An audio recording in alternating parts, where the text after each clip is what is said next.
ED একটা press release আসলো আমাদের সামনে এবং সেই প্রেস রিলিজে পরিষ্কার হলো যে অ্যালকেমিস্টের টাকা অর্থাৎ চিট ফান্ডের টাকা, সেই টাকা তৃণমূলের কাছে গেছে এবং তৃণমূলের মেজো সেজো ছোট নয়, খোদ মমতা বন্দ্যোপাধ্যায়, মুকুল রায় এবং নুসরত জাহান তারা সেই টাকায় ফ্লাইট ব্যবহার করেছে, অর্থাৎ ফ্লাইটটা ভাড়া করে দেওয়া হয়েছে অ্যালকেমিস্টের টাকায়।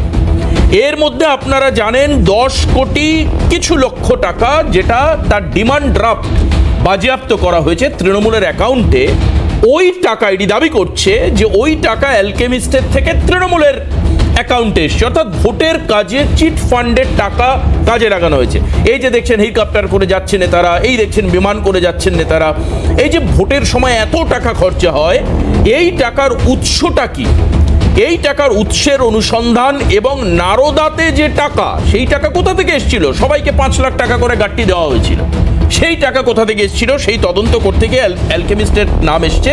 আমার এই প্রসঙ্গ বলতে গিয়ে যেদিন বিচারপতি পদ থেকে অবসর নেওয়ার পর মিস্টার গঙ্গোপাধ্যায়, অভিজিৎ গঙ্গোপাধ্যায় যেদিন প্রেস মিট করলেন, সেদিন তিনি বলেছিলেন অ্যালকেমিস্টের কথা তিনি উল্লেখ করেছিলেন। পাশাপাশি যখন আমার সঙ্গে ইন্টারভিউ হলো তখন অভিজিৎ গঙ্গোপাধ্যায় একটা মারাত্মক বিস্ফোরক কথা বললেন।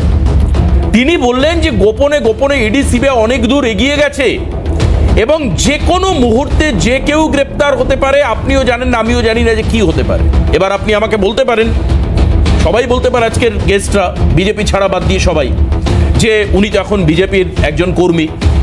তা নয়, আমি ওনার অবজারভেশনকে একজন অবসরপ্রাপ্ত বিচারপতি হিসাবে দেখব, কারণ আজকে ডেফিনেটলি অভিজিৎ গঙ্গোপাধ্যায় তিনি বিজেপির একজন কর্মী হতে পারেন, কিন্তু আজ থেকে দিন 15 আগে তিনি বিচারপতি ছিলেন।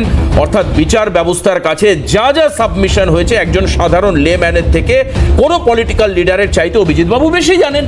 এটা পরিষ্কার, কারণ তিনি তো থেকে দেখেছেন যে কি কি সাবমিশন হচ্ছে, কি আসছে।